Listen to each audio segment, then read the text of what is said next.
What is your expected salary for this position?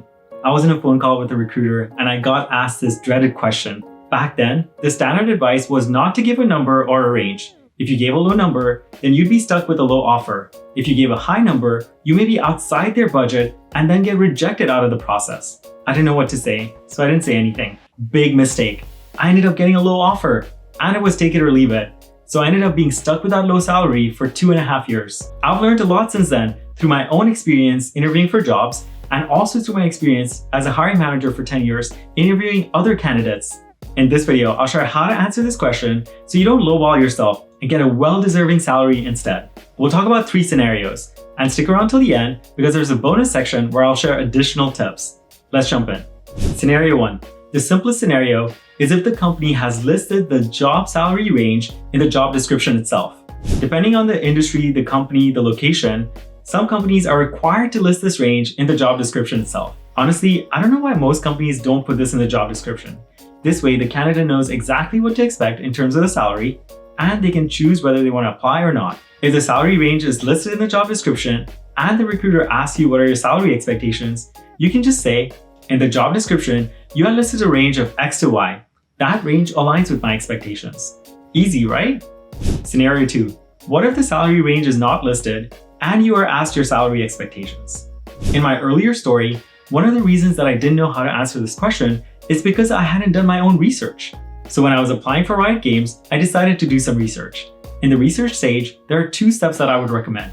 First, understand your needs. Ask yourself, what would be a reasonable salary based on your expenses and the cost of living? What salary do you need based on your budget? Then you can adjust this expectation based on market research.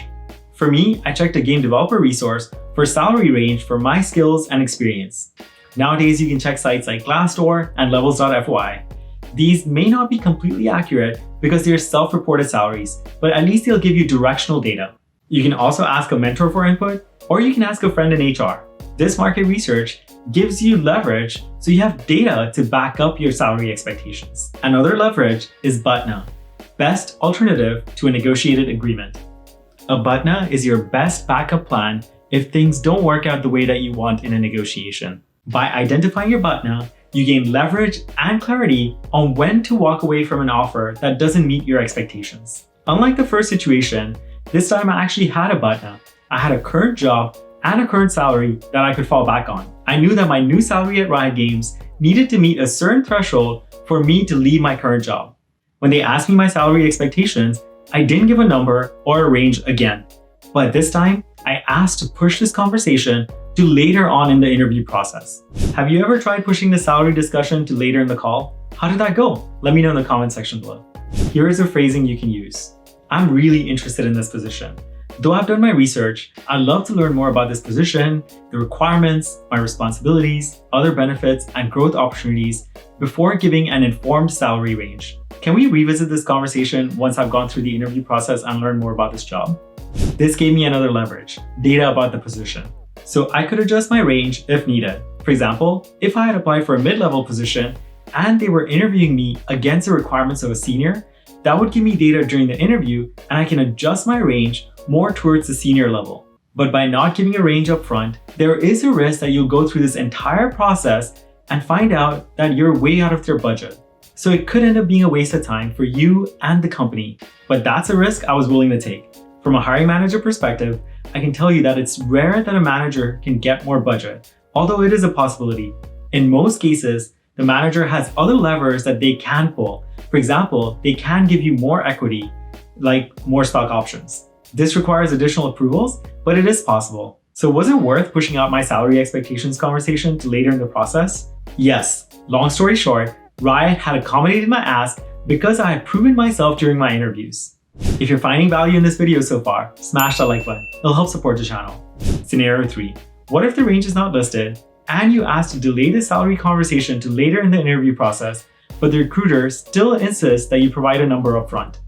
This happened to me at another interview. Again, I had done my research, so I was ready with a range. Here's the phrasing you can use. Based on the market research, the listed job requirements, and the skills and experience that I bring to the table, I'm looking for a salary range between X and Y. Providing a range shows you've done your research and gives off confidence. And by giving a range instead of a number, you're giving some flexibility while clearly stating your expectations. That's the generic phrasing, but I had gone even more specific to make a stronger case. Based on my market research on what an engineering manager makes, and that you're looking for a manager who's led large engineering teams and delivered high-profile projects, which I meet, I'm expecting a salary range between X and Y. There are risks with giving your range up front. If low, you're lowballing yourself and may get a low offer. But I was happy with the range that I was giving. I had done my budget and my market research. I was confident in my salary range. The second risk, if my salary range was too high, then I would get rejected from the process. But I had a BUTNA again, my current job and my current salary. Even though I had a BUTNA, I was really interested in this job.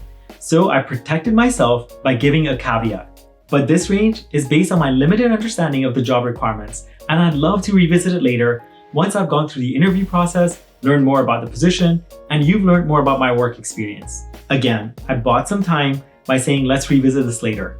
At the end of the interviews, I got a high job offer which satisfied my range. Bonus tips. Tip number 1. In many states, employers are prohibited to ask you your current salary or your salary history. I'll add a link in the description which provides more data about this. Tip 2. When talking about salary, there's a difference between base compensation and total compensation. Base compensation is the cash amount. Total compensation includes the base compensation and other items like 401k match, equity like stock options or stock units, benefits like health, dental, and vision, and possibly other benefits. Consider the value of all these benefits and perks in addition to the base compensation. Tip number 3. A competing job offer is the best BUTNA that you can have. It gives you the most leverage when negotiating your salary. Tip 4.